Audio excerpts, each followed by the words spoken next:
In the news this week, Fremantle's dark secret exposed. Rampant substance abuse sparks outcry as business owners and residents reveal no-go zone in the CBD. A WAMA News exclusive. Also tonight, shifting allegiance. Ex-National MP's move to the Liberals triggers opposition disputes before the next election. Cassius Turvey's mother, Michelle Turvey, awarded WA's Australian of the Year. And later, Dr. Andrew Miller's comment. This is The Evening News with Ivan Loom and Maliva Thorne. Good evening. Substance abuse remains an issue in Fremantle despite recent efforts to revitalise the much-loved port city in Perth.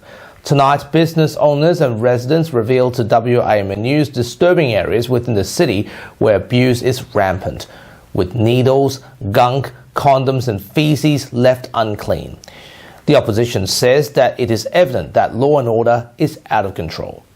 A reminder, this story contains images that some viewers may find confronting.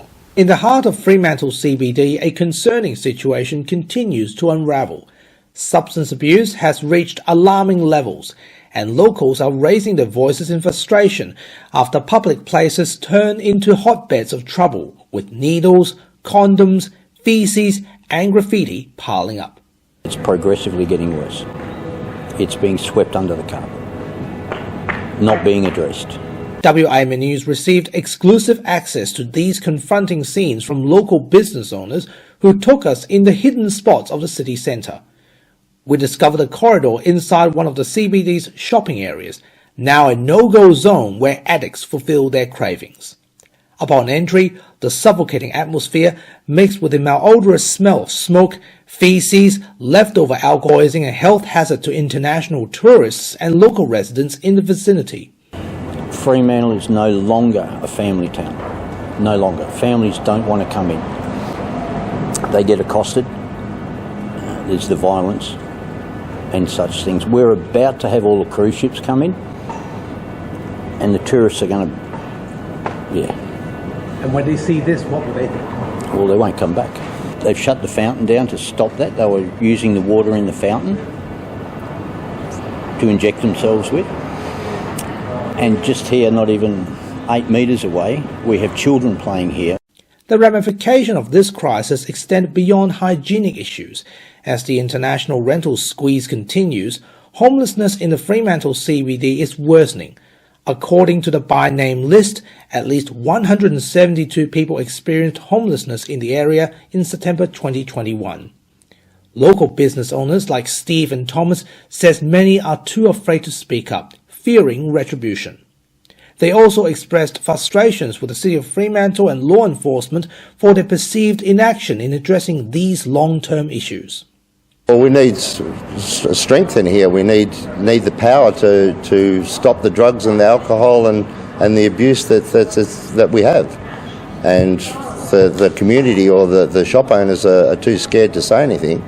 So they're worried about their businesses getting smashed and robbed because if they open their mouth.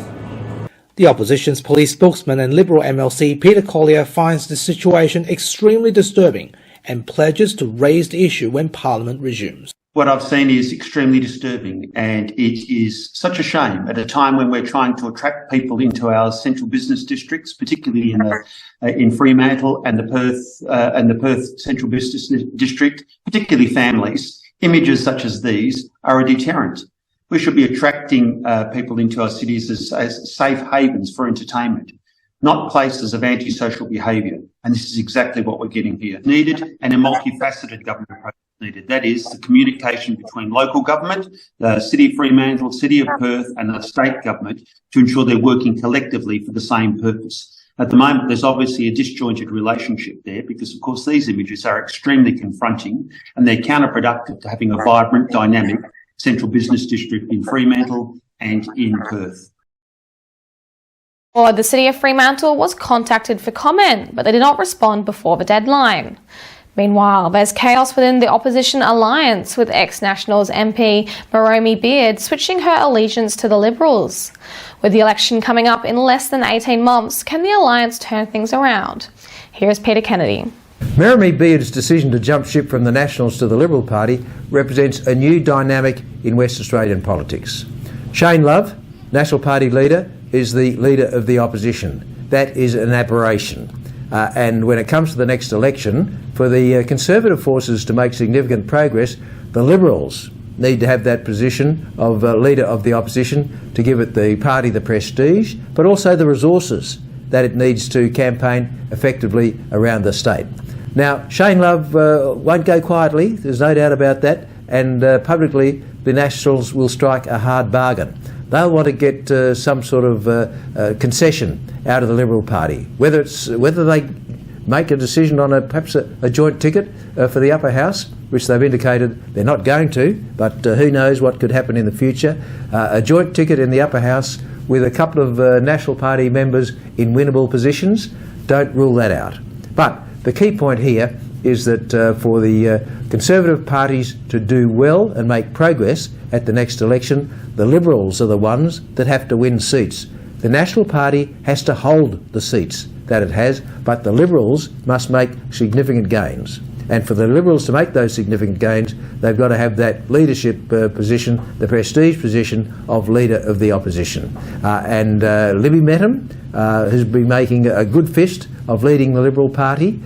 Would she do a better job than Shane Love overall? Well, Shane Love not well known in the metropolitan area, which is where the Conservative side of politics must make progress. So, out of this chaos, because of Merrimee Beard's decision, out of this apparent public chaos, and the Labor Party obviously rejoicing and trying to embarrass the Liberals and Nationals as much as possible. But you've got to remember this, Roger Cook is not Mark McGowan, and his standing in the electorate does not have that same level that Mark McGowan had during his 5 or more years as Premier. So that is another factor that comes in at the next election. Just 18 months away. So for the Liberals and the Nationals to have a public stoush now, sort out their differences behind closed doors and come up with a united front. They must do that if they're going to make progress at the next election. If they don't, forget about it, and Labor Party can march into a third term with another significant majority.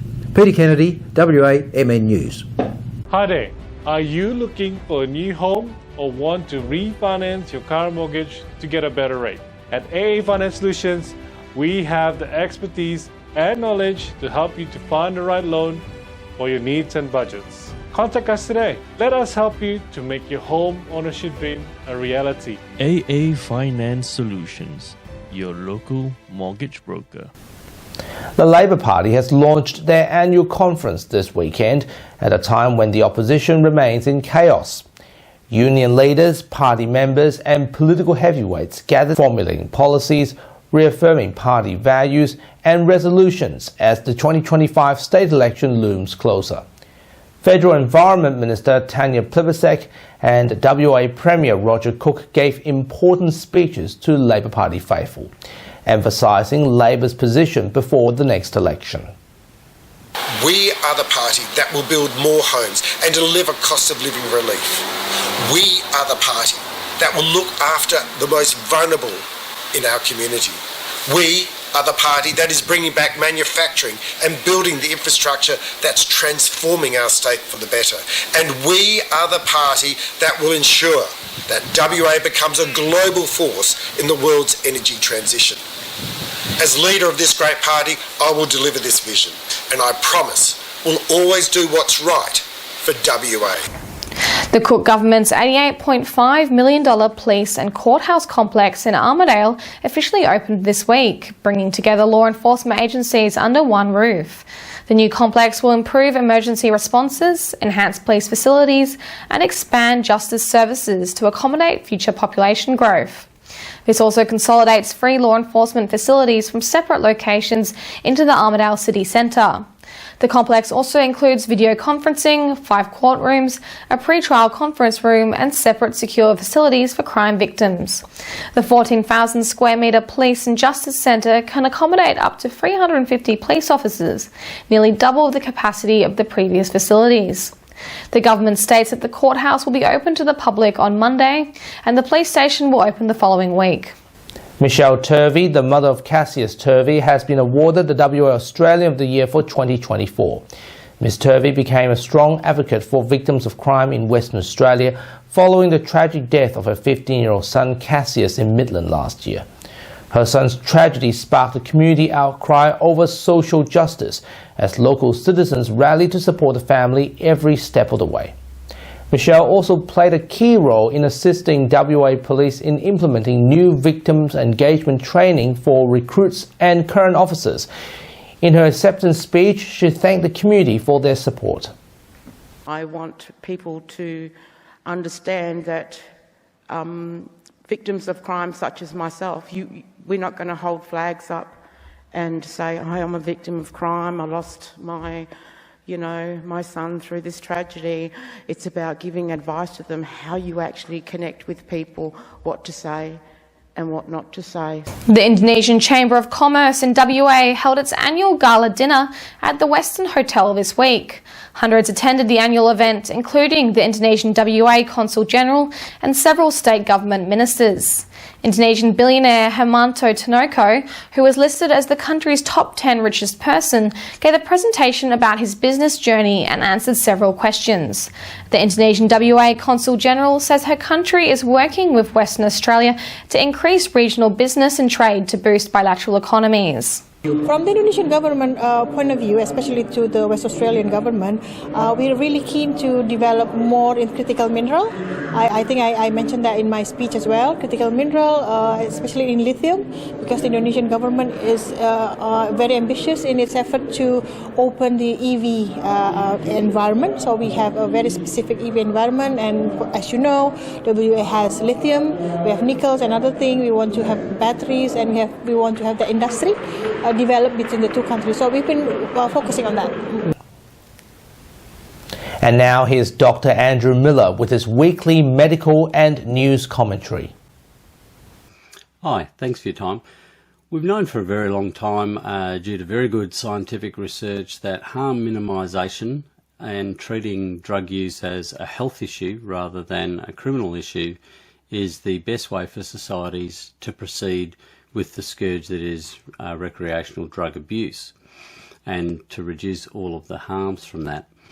So we're not talking about making drugs legally available and easily able to be purchased. What we're talking about is trying to solve the impacts through a health-related approach rather than a criminal law-related approach, which we know has a very poor record of rehabilitating people and setting them on a more constructive path for their future and for that of society.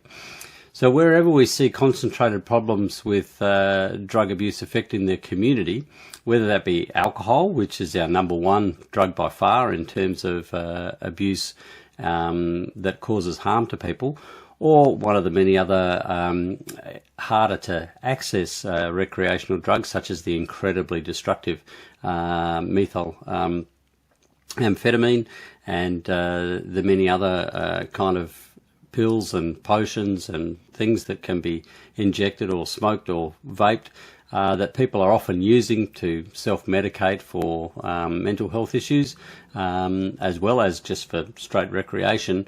Whether it's any of those things, we need to take the approach of trying to guide people in a positive fashion rather than using a criminal enforcement system, which we know is rarely successful in preventing future behaviours that are damaging to both that person, their family, their society and the economy. This is why things like pill testing should be available, so that people can avoid the harm that comes from taking unintended substances. This is why we should be looking at things like safe injecting rooms in order to remove the scourge of people using injectable medications out on the streets. And we know from international studies done many times over that this does not encourage further use of drugs. In fact, what it does is it enables a conversation, quite often with support workers, to occur between people who are using drugs and professionals who can guide them on avoiding risk and hopefully getting the help that they need to avoid the future abuse of recreational drugs. Thanks very much for your time. And that was Dr. Andrew Miller's comment. Speaking of the Indonesian Business Summit in Gala, Ivan, how did you find it went? Very interesting, lots of attendance, but perhaps the most interesting point for me is seeing the new Labour Rockingham MP Magenta Marshall speaking in Indonesian, and of course Bill Johnston, the minister, also spoke in Indonesian as well. Well, maybe you should learn Indonesian, Ivan. I think one day I will. And now, here's Leo Polisi with what's coming up on 6 News tonight. Thanks, guys. On 6 News, no ceasefire. Israel vows to continue their bombardment of Gaza as the death toll surges past 9,000. Anthony Albanese becomes the first Australian PM to set foot in China in 7 years. And 3 dead after a firefighting plane crashes in outback Queensland. Watch 6 News live on the hour every hour on our YouTube channel and our website, 6newsau.com for now, though. It's back to you.